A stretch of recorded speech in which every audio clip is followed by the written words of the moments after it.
Two schoolgirls vanish from a quiet English village. No witnesses, no answers. Within hours, a community begins to panic.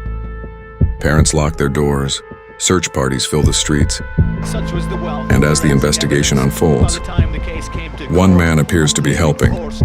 Jessica and Holly would know you, and they saw you on the front doorstep. What went on? But what no one knows is that the truth is far closer than anyone thinks. Some crimes fade with time, forgotten, buried beneath headlines and history, but others refuse to disappear. They linger in quiet streets and empty fields, in the memories of those who were there. Across Britain, there are cases that changed everything, crimes so shocking, so disturbing that even decades later they still echo. You remember where you were when you heard. You remember the fear, the questions, the disbelief. Because these weren't just crimes, they were moments that stopped the nation.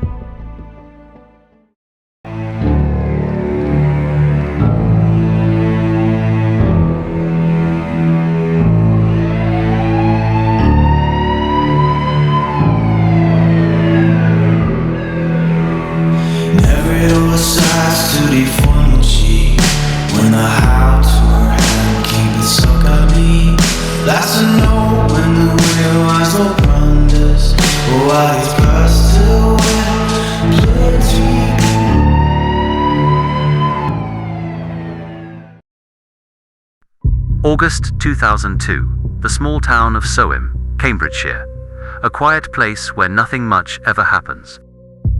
The kind of place where children walk to their friends' houses, where people know their neighbours, where doors are rarely locked. For 10-year-olds Holly Wells and Jessica Chapman, it was a normal summer evening. The school holidays were coming to an end, the days still long, still warm. That night, they had a simple plan. They were going out to buy some sweets. At around 6:30 p.m., the two girls left home together. They were seen walking through the town, laughing, talking, completely at ease. They never made it back. By that evening, concern had already started to grow. Phones were ringing, parents were asking questions. Friends were checking the usual places. But there was no sign of them.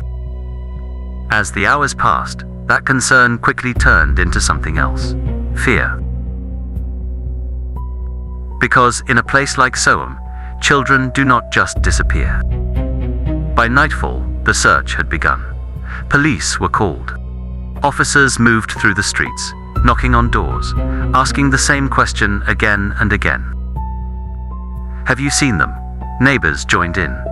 Volunteers spread out across fields, parks, and pathways. Torches flickered in the dark. Voices carried through the night. But there was nothing. No clues, no witnesses, no answers. And as the search grew larger, so did the sense that something was very wrong. As the days passed, the story spread beyond Soham. National media arrived. Cameras lined the streets. Reporters broadcast live from the town centre. Among those speaking to the media was a local man, Huntley. He gave interviews, spoke about the girls, described the shock felt across the town. At one point, he said he may have seen them on the night they disappeared. Jessica and Holly would know you, and they saw you on the front doorstep. What went on? Well, I don't know the girls. I stood on the front doorstep grooming my dog down. She'd run away and come back a bit of a mess. They just came across and asked how Miss Carr was, as she used to teach them at St Andrews. I just said she weren't very good, as she hadn't got the job. And they just said, please tell her that we're very sorry. And off they walked in the direction of the library over there. To viewers, he appeared calm, cooperative. Just another member of the community trying to help. At this stage, there was no reason to think otherwise. Then came the first real lead. CCTV footage captured Holly Wells and Jessica Chapman walking through Soham earlier that evening. They were smiling, relaxed, unaware of the danger ahead. Investigators began reconstructing their route, step by step, each street, each moment. After the shop, the trail went cold. At this point, nobody knew where the girls had gone or who was responsible. 13 days after they disappeared, the search came to an end. In a remote area near Lakenheath, police made a discovery. 2 bodies had been found. The news spread quickly. Hope turned to grief. Across Soham, the atmosphere changed overnight. Crowds gathered, flowers were laid. Messages of heartbreak filled the town. For the families, the worst had been confirmed. For the country, the focus shifted. This was no longer a missing persons case. It was a murder investigation. With the discovery of the bodies, detectives began re-examining every statement and sighting. Every person connected to the case was scrutinized. Attention soon turned to Ian Huntley. The man who had appeared on camera, calm and cooperative, was now being questioned. Small inconsistencies in his story began to appear. Timelines that did not match, movements that did not add up. At first, they were minor, but as investigators dug deeper, the cracks widened. Huntley's account was supported by his girlfriend, Maxine Carr. She told police he had been with her on the night the girls disappeared. A false alibi. At first, it seemed to protect him, but as investigators pressed further, her account began to shift. Timings changed. Details no longer aligned, under increasing pressure. It became clear the alibi could not be trusted, and the last layer of protection around Huntley began to fall away. The timeline finally came together.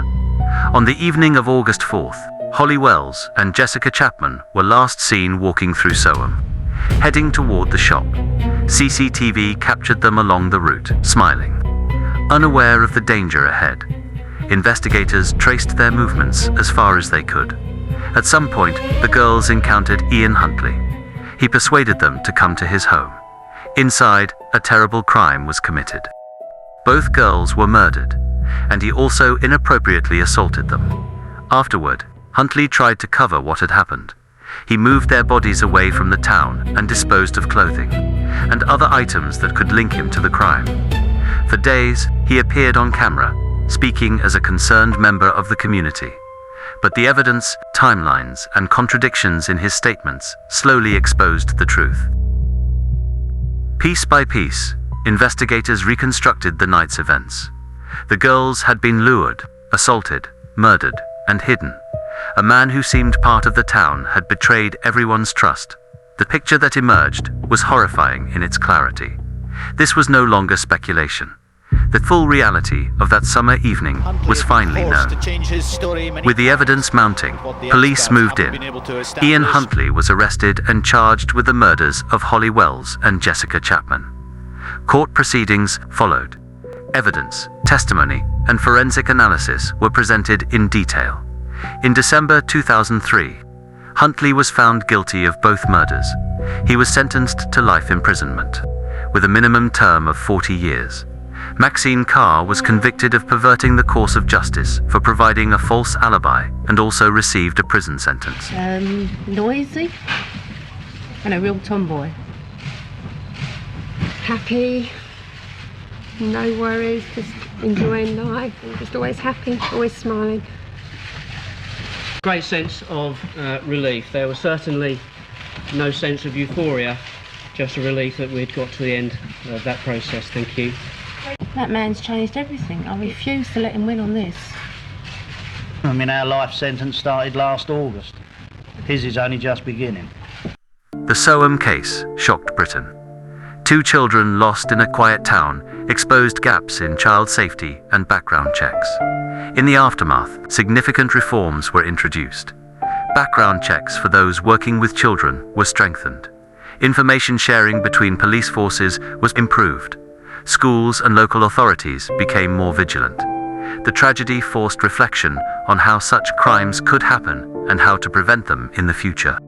For years, Ian Huntley remained behind bars. He became one of the most notorious prisoners in the country. During his sentence, he was attacked several times by other inmates, reflecting the anger his crimes had provoked. Then, in 2026, more than 2 decades after the murders, Huntley was attacked again inside prison.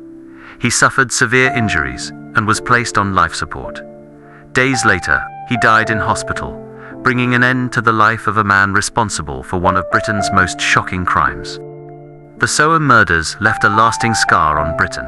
For the families, the loss of Holly and Jessica is permanent.